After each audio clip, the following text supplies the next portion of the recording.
Esto es Combustible para la Vida con el Dr. Giacomo Cassese.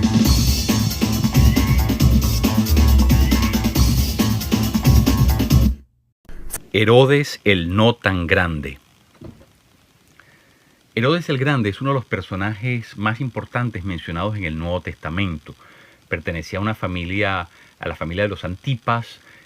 Su padre se llamaba Antípatro de Idumea, ese era el origen de esta familia, que había sido judaizada en tiempos de los Macabeos. De hecho, ellos fueron una pieza instrumental para sacar a los asmoneos del juego político en aquella región. Y eso hizo que los romanos lo vieran como aliados a esta familia, además del servicio que le prestaron a Pompeyo y posteriormente a Julio César. Los romanos, al poseer a Palestina, le dieron grandes concesiones políticas a esta familia. Y por eso es que 40 años antes de Jesucristo nos encontramos a Herodes ya entronado. Sin embargo, a pesar de la astucia política, de la sagacidad de Herodes y por supuesto su capacidad de hacer grandes piruetas políticas para mantenerse en el poder, el mote del Grande no se debe a eso, a su capacidad política, se debe más bien a las grandes construcciones de talla, de magnitud faraónica que Herodes llevó a cabo en toda Palestina. Era un fanático de la arquitectura. Se le atribuyen 11 grandes fortalezas en toda Palestina. La más conocida de ellas, tal vez, más admirada, es la de Masada, con su fantástico palacio aéreo.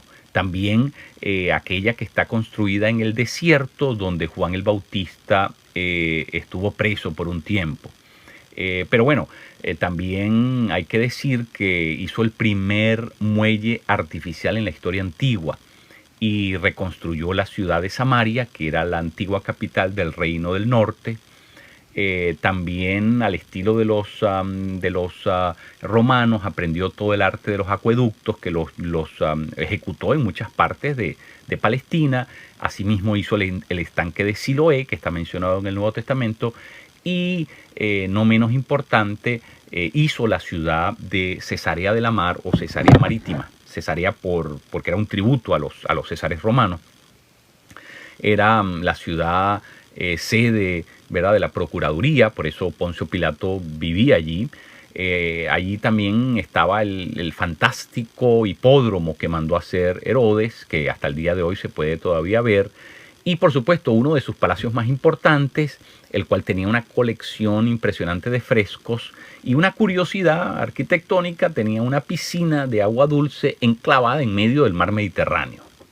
Obviamente este hombre, Herodes el Grande, era un hombre con grandes excentricidades, ¿no?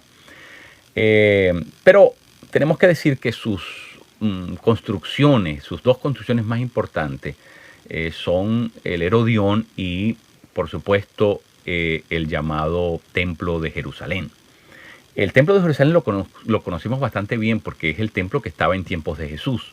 Se comenzó a construir unos 20 años antes del nacimiento de nuestro Señor Jesucristo y se terminó más o menos como en el año 63 de la era cristiana, unos pocos años antes de que Tito viniera y barriera, arrasara con la ciudad de Jerusalén.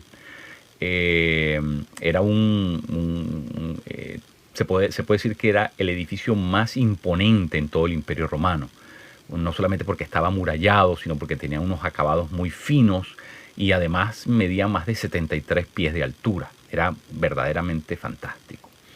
El Herodión era el lugar que él había construido para que fuese su mausoleo, su lugar de eterno descanso. Mandó a rebanar literalmente una montaña, algo muy difícil para luego conseguir agua, excavando, pero en todo caso asentó un edificio monumental en el tope de esa montaña rebanada y trató de hacer el primer domo de la antigüedad. Ese edificio terminó siendo utilizado para juergas, para la vida lúdica, los bacanales, las fiestas a lo que se dedicaba Herodes. También allí se construyó como parte de aquel proyecto la piscina más grande en toda la antigüedad y un bosque artificial que él había logrado hacer trayendo plantas exóticas de todas partes del mundo. Bueno, podríamos decir que sí, ciertamente Herodes lo llamaríamos el Grande. Si tomáramos en cuenta, ¿verdad?, sus logros arquitectónicos. Pero tenemos que decir que todo lo que Herodes logró, lo logró siempre buscando, ¿verdad?, buscando un lucir él como persona. Lo hizo para un fin narcisista, lo hizo buscando su propia posteridad, tratando de realzar su ego. Era una cruzada permanente por hacerse más grande que los demás, y entonces en eso lo llevaba a emprender cosas que nunca antes habían sido hechas. Y para eso tuvo que sacrificar a miles de personas, porque todo esto lo hizo por supuesto, con esclavos. Los cuales muchos murieron, ¿verdad?, impúdicamente. Y la gente, bueno, terminó por odiarlo por su conducta execrable. Así que, aunque podríamos decir que ciertamente fue grande por su exquisito gusto arquitectónico, pero no fue ciertamente grande, magnánime, si lo comparáramos en torno a sus relaciones interpersonales, las cuales fueron fatales, porque este hombre era un paranoico, ¿verdad? Dudaba de todo el mundo, y aunque sabía bien cómo congraciarse con los césares, a todas las personas que tenía a su alrededor les tenía desconfianza. Y todo aquel que le hacía sombra le aplicaba el mismo método, la muerte. Es así como a su propia madre, Alexandra, la mata, y a su esposa también la lleva a Marián, la lleva a la muerte. No parpadeó cuando le tocó matar a sus dos hijos mayores, Alejandro y Aristóbulo, y también a sus dos nietos. Así que, wow, este hombre de verdad era una persona implacable cuando se trataba de quien quisiera disputarle el poder. Por eso Julio César hizo famosa una frase acerca de Herodes que decía: es mejor ser un cerdo de Herodes que uno de sus hijos. Tremendo. Herodes fue capaz de matar a su propio pueblo, a su propia familia y a Dios. Sí, a Dios. Porque recordemos, según el relato de Mateo capítulo 2, 16 al 20, fue Herodes quien mandó a matar a los primogénitos de Judá, porque sabía que de ellos estaba saliendo el Mesías, quien tenía legítimo derecho al trono en Israel. Así que para protegerse, ¿verdad?, decidió llevar a cabo semejante matanza. Era un hombre que no las calculaba cuando se trataba de defender lo suyo, defender su perpetuidad en el poder. Una cosa verdaderamente insólita lo que fue capaz de hacer para mantenerse allí.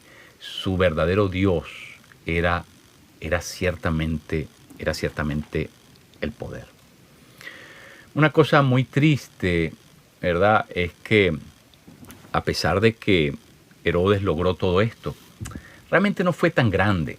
Lo único que dejó grabado su nombre en muchas piezas de cemento. En realidad Herodes no era tan grande como pareciera, porque aunque dejó su nombre ¿verdad?, en la impronta de todas las cosas que hizo y su firma inconfundible de narcisista, y logró muchas cosas, pero no dejó grabado en el corazón de ningún ser humano nada importante. ¿Sabe qué? Hay mucha gente que vive como Herodes. Vive para sus logros, para sus metas, para construirse un nombre, para hacerse una carrera que le dé relevancia, notoriedad. Pero ¿sabe qué? La grandeza verdadera está en marcar con nuestras vidas a las otras personas, dejar huellas en ellos.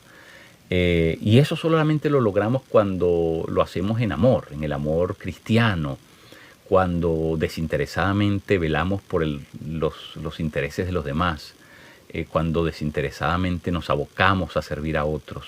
Solamente así podemos dejar verdaderamente huellas permanentes, construir verdaderas relaciones, edificios que no se vienen abajo fácilmente. ¿Sabe qué? Herodes por fin no era tan grande. Se trataba de un egoísta más.